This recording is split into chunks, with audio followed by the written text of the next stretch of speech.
एक झूठ जिसने सब कुछ बदल दिया। गांव का नाम था देवपुर। छोटा सा, शांत और सादा जीवन जीने वाला गांव, जहां लोग एक दूसरे को नाम से नहीं, दिल से भी जानते थे। यहाँ की सुबहें पक्षियों की चहचहाहट से शुरू होती है और शामें मंदिर की घंटियों से समाप्त होती है। इस गांव में रहने वाला हर व्यक्ति एक दूसरे पर भरोसा करता था और यही भरोसा उसकी सबसे बड़ी ताकत थी। इसी गांव में रहता था राघव, एक सीधा साधा, मेहनती और ईमानदार युवक। उसके पिता गांव के स्कूल में शिक्षक थे और माँ एक गृहिणी। राघव बचपन से ही पढ़ाई में तेज था और अपने व्यवहार से सबका दिल जीत लेता था। गांव के लोग उसे अपना बेटा मानते थे। लेकिन एक दिन एक छोटा सा झूठ इस पूरे गांव की जिंदगी बदल देने वाला था। राघव शहर जाकर कॉलेज में पढ़ता था। छुट्टियों में वह गांव आता और बच्चों को पढ़ाता, बुजुर्गों की मदद करता। एक दिन कॉलेज में परीक्षा के दौरान उसका एक पेपर बहुत खराब हो गया। उसके दोस्त ने पूछा, क्या हुआ राघव, पेपर कैसा गया? राघव ने हल्की मुस्कान के साथ कहा, ठीक था, अच्छा ही हुआ। असल में पेपर बहुत खराब था, लेकिन वह सच बताने से डर गया। उसे लगा कि अगर सच बता दिया जाए तो उसे कम समझेंगे। यहीं से उस झूठ की शुरुआत हुई। कुछ दिनों बाद रिजल्ट आया। राघव उस विषय में फेल हो गया था। जब वह गांव लौटा तो सबने पूछा, राघव बेटा, रिजल्ट कैसा आया? राघव के मन में डर बैठ गया। उसने कहा, मैं पास हो गया हूँ, अच्छे नंबर आए हैं। उसकी माँ खुश हो गई, पिता गर्व से भर गए। पूरे गाँव में मिठाई बांटी। लोग कहने लगे, देखो राघव कितना होशियार है।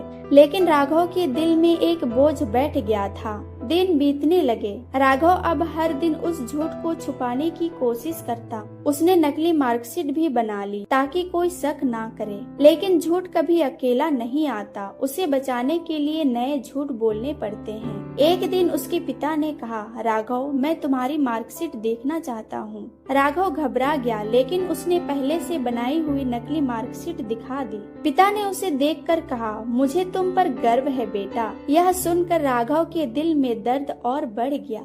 गांव में एक बड़ी कंपनी आई जो होनहार युवाओं को नौकरी दे रही थी। राघव के पिता ने उसका नाम वहां लिखवा दिया। इंटरव्यू के दिन राघव बहुत घबराया हुआ था। उसे पता था कि अगर सच सामने आया तो सब खत्म हो जाएगा। इंटरव्यू में उससे उसी विषय से सवाल पूछे गए जिसमें वह फेल हुआ था। वह जवाब नहीं दे पाया। इंटरव्यू लेने वाले ने पूछा, तुमने इस विषय में अच्छे नंबर कैसे लाए जब तुम्हें बेसिक तक नहीं आता? राघव चुप हो गया। कुछ ही दिनों में कंपनी ने जांच की और असली मार्कशीट सामने आ गई। झूठ उजागर हो गया। गांव में यह खबर आग की तरह फैल गई। लोग कहने लगे, राघव ने हमसे झूठ बोला। जिस पर हमने सबसे ज्यादा भरोसा किया वही हमें धोखा दे गया। उसके पिता का सिर शर्म से झुक गया। माँ रोने लगी। राघव के लिए यह सबसे कठिन समय था। गांव के लोग अब राघव से दूरी बनाने लगे। जो लोग पहले उसे अपना बेटा मानते थे अब उससे बात तक नहीं करते। राघव खुद को अकेला महसूस करने लगा। उसे समझ में आ गया था कि एक झूठ ने उसकी पूरी पहचान बदल दी। उसने अपने पिता से कहा, मुझे माफ कर दीजिए पिताजी, मुझसे गलती हो गई। पिता ने भारी आवाज में कहा, गलती नहीं बेटा, यह तुम्हारा निर्णय था और हर निर्णय का परिणाम होता है।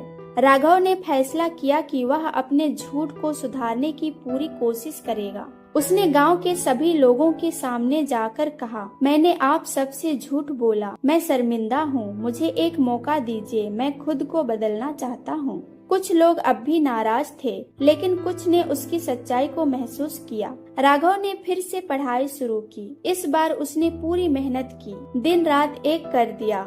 1 साल बाद राघव ने उसी परीक्षा को फिर से दिया और इस बार वह अच्छे नंबरों से पास हुआ।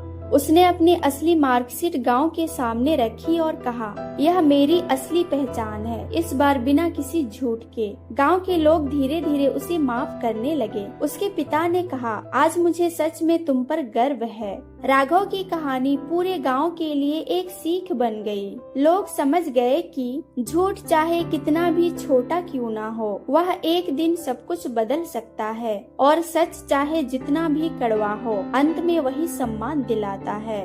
राघव अब बच्चों को पढ़ाते समय हमेशा एक बात जरूर कहता, अगर तुमसे गलती हो जाए तो उसे छुपाने के लिए झूठ मत बोलो, क्योंकि एक झूठ तुम्हें उस रास्ते पर ले जाएगा जहाँ से वापस आना बहुत मुश्किल होता है।